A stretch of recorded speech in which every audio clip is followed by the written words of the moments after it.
Olá, gente, vocês estavam com saudade, o tio também estava morrendo de saudade de vocês. E hoje a gente vai voltar à nossa série de programas sobre a comunidade LGBTI+. E como vocês já sabem, o nosso programa é voltado com o calendário do nosso ativismo. E o mês de dezembro é um mês especial, ocorre uma campanha voltada para prevenção e combate e o tratamento do HIV/AIDS. E, sobretudo, a gente fala sobre a comunidade LGBTI porque ela é uma comunidade que tem a maior vulnerabilidade social no que diz respeito às questões de saúde. Mas, para fazer justiça, durante o nosso intervalo, a gente passou uma data que foi a visibilidade bissexual, que aconteceu no dia 23 de setembro. Então, para a gente não ser injusto e deixar de explicar sobre a visibilidade bissexual, eu vou falar rapidamente sobre a bandeira do orgulho bissexual. A bandeira do orgulho bissexual ela é composta por 3 cores, que em cima é a cor rosa. No meio, ela tem uma faixinha que é a cor azul real, a cor rosa, ela vai representar a atração sexual por pessoas do mesmo sexo. No caso, os bissexuais homens, que sentem atração por outros homens, e as bissexuais mulheres, que sentem atração por outras mulheres. O azul real já vai representar a atração sexual pelo sexo oposto, ou seja, quando aquele menino bissexual também gosta da menina, e, enfim, ela vai tratar sobre a heterossexualidade dentro da bissexualidade. E a cor de baixo, que é a cor lavanda ou púrpura, ela representa a atração sexual por ambos os sexos, ou seja, aquele bissexual raiz, brincando um pouco com o termo, que tem realmente atração sexual tanto pelo menino quanto pela menina. E isso para essa pessoa independe, vai valorizar mais o que ela sente pela pessoa e não o sexo em si. E pra gente fechar, vocês repararam que a gente tem uma novidade, o programa, a produção me deu uma pegadinha, me deu esse objeto roliço e cabeçudo pra gente se distrair.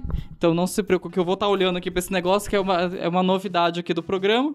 E a gente vai pra nossa vinheta para daqui a pouco eu explicar um pouquinho sobre o nosso tema do HIV/AIDS. Então não saia daí, pega a pipoca que a gente vai falar sobre um tema bem bacana e bastante útil aí pra nossa comunidade.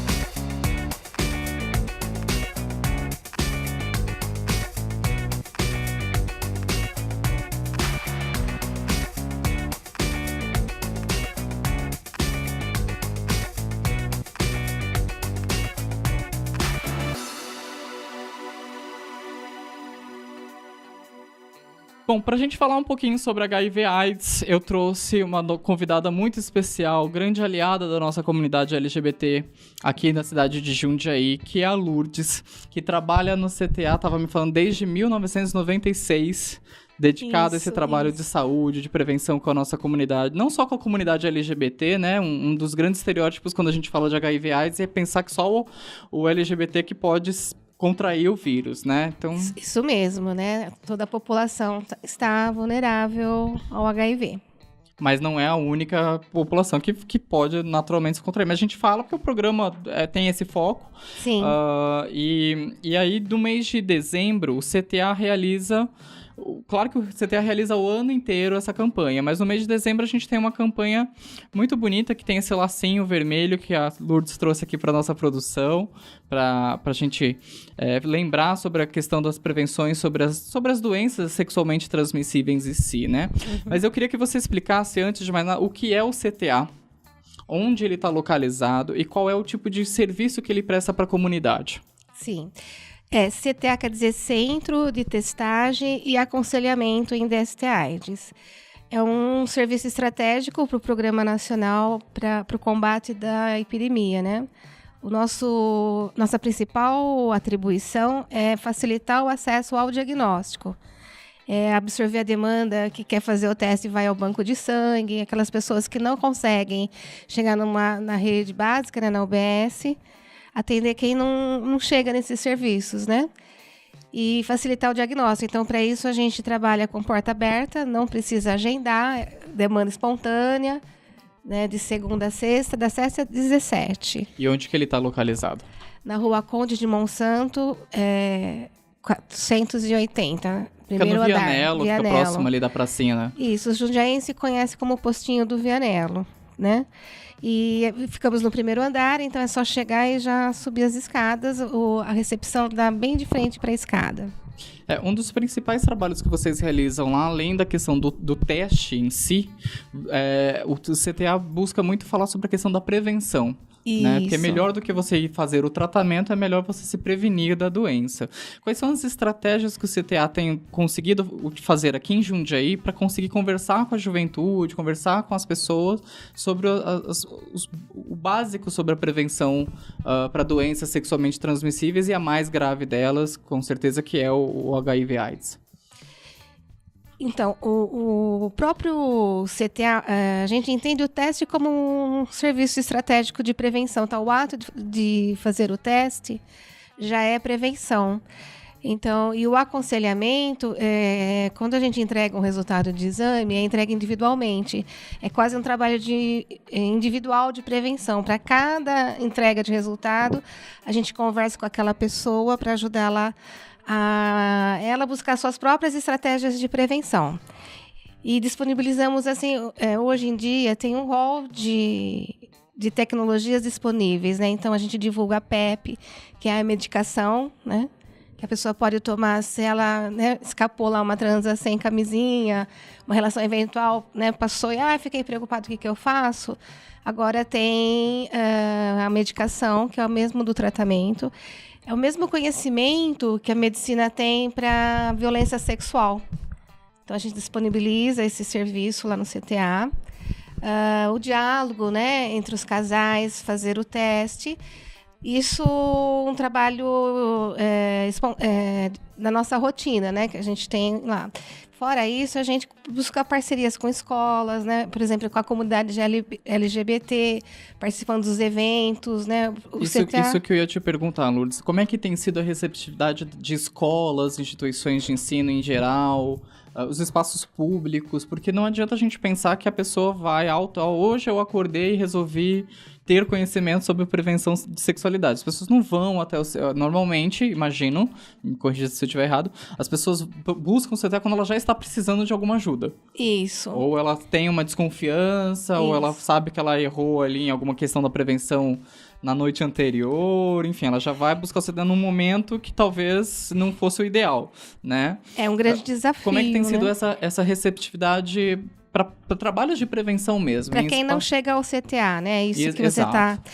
Então, uma das nossas estratégias é a parceria com as escolas estaduais, né? Que já é um tema que o professor tem que trabalhar.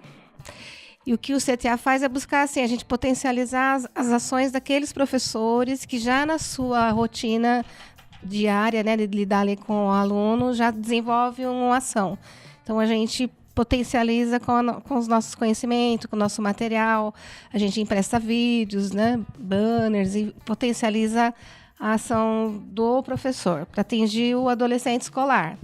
Temos também parcerias com as empresas, porque também faz parte, né, é obrigatório que as CIPAs, né, abordem esse tema nas suas... Esse tipo de programas com temas que possam ajudar na educação também dos trabalhadores. Né? Então, já tem algumas normativas ministeriais que as empresas, né, no local de trabalho, as escolas já devem abordar. Então, a gente... É portaria do Ministério da Saúde ou do Ministério do Trabalho? Da Saúde. Da Saúde. São portarias interministeriais. Tá? Entre trabalho, saúde e educação. E aqui em Jundiaí, a gente procura potencializar o que o parceiro já faz no seu local de trabalho. A gente procura potencializar com os nossos recursos, né? Disponibiliza preservativo, material educativo, orienta, né? Dá apoio técnico que a gente fala. Essa questão de... Você estava me falando antes da gravação sobre a questão de que o teu público-alvo, a maioria das pessoas que frequentam o CTA, que vocês têm contato, são de rapazes, são de homens. Isso. E basicamente vocês não têm um público tão feminino, de meninas. E isso é interessante a gente fazer uma reflexão do quanto, em termos de educação sexual, até as mulheres são reprimidas até na questão da prevenção a doenças, né? Se é um tabu a gente falar com uma menina, com uma adolescente sobre a questão de sexo, por questões do machismo estrutural da nossa sociedade, elas, ao mesmo tempo, elas se privam também do conhecimento sobre doenças sexualmente transmissíveis. E isso me faz pensar por que tem tantas meninas que desconhecem a existência da camisinha feminina, né? Que a gente só fala em camisinha, as próprias campanhas do Ministério da Saúde, as campanhas dos órgãos oficiais são muito voltadas para a camisinha masculina, e a gente fala muito pouco e ouve-se muito pouco sobre a existência da camisinha para o uso feminino, entre outras formas de prevenção que são específicas de mulheres, né? Como é que tem sido a experiência de vocês na questão das mulheres? Pensando assim, na clientela que frequenta o CTA, a gente tem que ponderar o seguinte: as mulheres, em geral, elas usam mais a unidade básica, né? Já é tradicional, cultural, né? Pré-natal, ginecologista, UBS. Só que quando a gente faz um recorte na faixa etária das meninas, que aí o adolescente não frequenta serviço de saúde, né? O jovem, né? O menino jovem, a menina jovem, pouco frequenta. E quando a gente pensa em DST, eles ficam mais vulneráveis, né? E você tem razão, sim. As mulheres, por toda a sociedade, né, toda essa cultura machista, né, que a gente tem, as meninas são mais reprimidas na questão da sexualidade. Sim, você tem toda a razão, e isso as tornam mais vulneráveis. Aí como que a gente acessa essas meninas? É um grande desafio para nós, né? É um grande desafio o tempo todo. Não só as meninas, né? Toda a população que não chega no serviço, né? E é interessante porque, assim, em termos de público LGBT em Jundiaí, a nossa parada aqui em Jundiaí, majoritariamente, assim, no mar das fotos que a gente olha, a multidão, são de meninas, são de meninas lésbicas, bissexuais, isso. Muitas transexuais também, transexuais femininas, no caso, e muitos homens transexuais, né?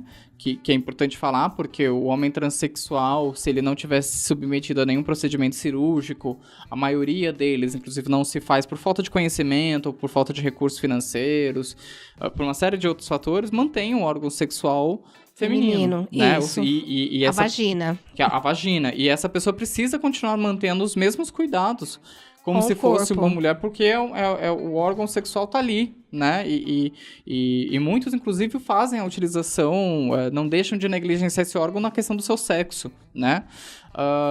E aí, público de homens e mulheres transexuais é um público que frequenta o CTA ou não?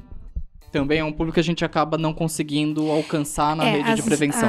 Os homens trans, nos últimos anos, a gente tem conseguido se aproximar através da parceria, tem que ser justa, que é o Grupo CUME, né? Como a gente busca, como, né, disse há pouco, que a gente busca parcerias, né? Falei das escolas, das empresas, os movimentos sociais, né, também, o CUME é um grande parceiro, né, que é um movimento LGBT, nos ajudou a aproximar dessa população. Então, a gente tem recebido mais homens, né, trans, e as lésbicas, que era uma população que não frequentava a CTA, porque também tem a cultura, né, falando das lésbicas, de que elas não pegam, né, doenças. Porque supostamente não haveria uma penetração, o que é uma grande falta de criatividade da pessoa que não sabe, porque ali você tem o contato manual, você tem os brinquedinhos, que aí você tem porque a transmissão do vírus, ele se dá pelo sêmen, pela saliva, ela se dá por outras questões que não é exatamente a penetração isolada, né, em si. Na verdade, vagina com vagina, vamos, né, falar o português claro, o risco é diminuído para o HIV. Vocês conseguiram imaginar vagina com vagina? Eu fiquei aqui na minha mente pensando isso, ficou interessante. Olha eu deixando a entrevistada constrangida, gente. É que para a gente fazer um trabalho educativo, a gente tem que falar com respeito de uma coisa natural com uma coisa que acontece, né? Não adianta pensar que não acontece. Então, na prática homoafetiva entre, né, meninas de vagina, né, deixar bem esclarecido, que nós temos as meninas com pênis também, né? Mas quando a gente está falando de uma prática sexual entre meninas de vagina, a gente tem sim um risco diminuído para o HIV, né? Porque não tem, o HIV está presente nos líquidos sexuais e não tem por contato, né? A vagina não injeta um líquido dentro da outra vagina, como acontece numa prática vaginal, né? Com pênis. Mas ela está exposta às outras DST, condiloma, né, gonorreia, outras sífilis e por aí vai. Então é importante todas as pessoas, as meninas, irem ao ginecologista, né, porque né, a gente tem uma medicina, né, cis-normativa, mas é o que temos para hoje. O importante é cuidar do corpo, né? Já que o assunto virou vagina, e acho ótimo, me diz uma coisa. Muitas meninas têm conversado comigo sobre essa questão do sexo e falam que quando vão fazer o sexo oral na outra menina, tem aquela questão do odor. Quando a gente tem essa questão de um cheirinho ali estranho, ali pode ser um sintoma de que tem algo mais grave errado. Isso, né? Não é só falta de higiene, não é só que a menina é imunda, não. É porque ela talvez esteja com algum probleminha. Tem uma infecção bacteriana, né, vaginal, que o corrimento tem cheiro de peixe podre. Então, um mau cheiro, sexo cheira, né? Sim. Sim, não, mas aí... Agora, assim, um mau cheiro, né, fétido e tal... Porque o próprio pênis dos rapazes também, você tem aquele excesso de secreção e sujidades que formam em volta dali do pênis, da cabeça do pênis, também pode significar... Porque tem a questão do ato sexual, que naturalmente isso vai acontecer, mas a preliminar, baixou ali a cueca, já tem um negócio, uma secreção ali estranha, tem alguma coisa, isso também... É sinal de DST. Então, vamos lá, eu vou citar os principais sinais e sintomas, que acho que isso é importante, não importa o nome da doença, mas perfeito, assim... pode olhar para cá. Verrugas, né, bolhas, ardência, corrimento branco ou amarelado, mau cheiro, é sinal, sim. São sinais ou sintomas de alguma infecção. Números 1 que precisa tomar atenção. Isso. E é um alerta, né? Porque quando você tem uma DST, abre as portas, né, para a infecção do HIV. Todas essas DSTs, elas vão dar um sinal e um sintoma, né? Esses que eu acabei de listar. O HIV... A sífilis, a hepatite B, a hepatite C são doenças que pegam do mesmo jeito, né? Contato sexual e sangue, e demora para aparecer sintoma. Então, gente, é super importante. A questão de sexo é uma relação muito íntima, de contato. Se você não conhece a pessoa, a origem, procedência, enfim, conhece a higiene da pessoa, não custa fazer aquela revista, né? Ali na preliminar, tá brincando, tá beijando, tá, mas vai dar uma olhadinha ali, não tem uma verruguinha, tem um negocinho meio estranho, não tem alguma coisa... Não, é o seu cuidado com o seu corpo, é o respeito com si próprio, né? Porque depois não tem cura, isso é importantíssimo. A maioria das DSTs, inclusive, não tem curas, né? Você tem o tratamento que vai te deixar ali, aquele sintoma vai ficar controlado, ele não vai aparecer, mas a maioria delas, de fato, uma vez contraída, você vai conviver o resto da sua vida. Às vezes uma imunidade baixa, ela vai se manifestar novamente. Você está falando agora do HIV? Das outras... A que tem que tomar o remédio para o resto da vida é o HIV. Sífilis tem tratamento, né? É antibiótico, é uma bactéria. Todas as DSTs têm tratamento, tá? E cura, né? A questão é que o HIV... Você tem que tomar o remédio para o resto da vida para diminuir a carga viral e manter uma qualidade de vida. Eu só queria, assim, cuidar do preconceito, né? Pegando esse exemplo, se você vê um parceiro, um colega que tenha, né, alguma de ST, não é para recriminar, né? É para convidar, olha, você já pensou em ir no médico, vamos lá, né? É uma pessoa normal que tem uma situação... E que ela Isso consegue pode acontecer com qualquer pessoa, e né? que ela consegue ter uma vida... Hoje em dia é possível, né? Hoje em dia você não tem aquela coisa dos anos 90, que você tinha aquela coisa do coquetel. Primeiro que é um tratamento hoje de fácil acesso, em termos de rede pública, se popularizou. E a pessoa consegue, com os remédios, com a medicina avançada, hoje ela consegue ter, inclusive, uma longevidade, né? A gente olha... se vocês pesquisarem na internet, vocês vão ver fotos de homens que antigamente vocês tinham aquele estigma visual, a pessoa ficava magrinha, perdia, né, a gordura e tal, e hoje não tem nada disso. Hoje a pessoa pode ser um bombadão, e pode ser um gordinho, hoje ela é uma pessoa comum, passável. Se ela não te falar, olha, eu sou portador do vírus, ou eu tô em condição de... Você não vai reparar. Hoje não tem mais aquele estigma do corpo, né? Então... Isso. E por isso, esse é o grande desafio. Por isso que é uma doença que a gente chama, né? Um grande problema de saúde pública. Porque as outras DSTs vão sempre dar um incômodo e a pessoa vai, de alguma maneira, buscar tratar. O problema dessas é que ela é silenciosa e demora, né, em média, 8 a 10 anos para aparecer sintoma. O que é importante, né? Cuidar do preconceito, né? Achar que isso não acontece comigo e aí eu não me protejo e me afasto daquele que sabe, né? Então, isso não ajuda em nada, né? Porque as pessoas vivem com HIV, estão vivendo bem, estão trabalhando, estudando, tendo filho, levando a vida, cuidados, né? Porque, de fato, ela é uma doença contagiosa, você tem que tomar alguns mínimos cuidados, mas se você fizer essas precauções básicas...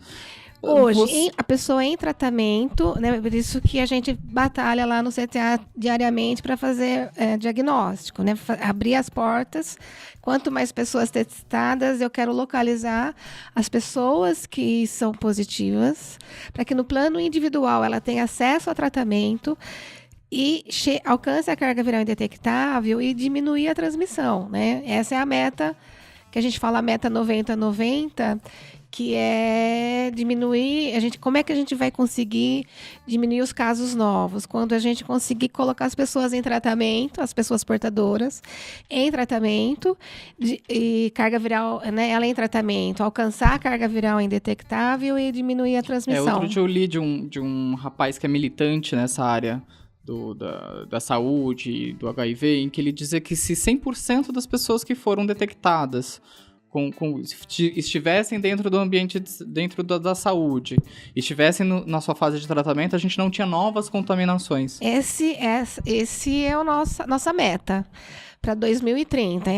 A nossa meta, eu estou falando da Organização Mundial de Saúde. E para atingir essa meta, Lourdes, aí para trazer um pouco de polêmica aqui para gente, para trazer essa meta é preciso que o poder público cumpra requisitos básicos, que é o investimento maciço na área de saúde, ou seja, não adianta ter lá a estrutura do CTA, profissionais altamente capacitados, como você me apresentou na visita que eu estive lá, profissionais dedicados para fazer o seu trabalho, se não tiver um trabalho de divulgação na cidade, se você não tiver a mídia, as escolas todas abertas e receptivas a abrir esse tema, ou seja, se isso não deixar de ser um tabu, não só para o poder público que acha que vai fazer divulgação sobre sexo e não é disso que se trata, efetivamente. O sexo, ele ocorre, então a gente precisa tratar isso como uma questão de saúde pública também.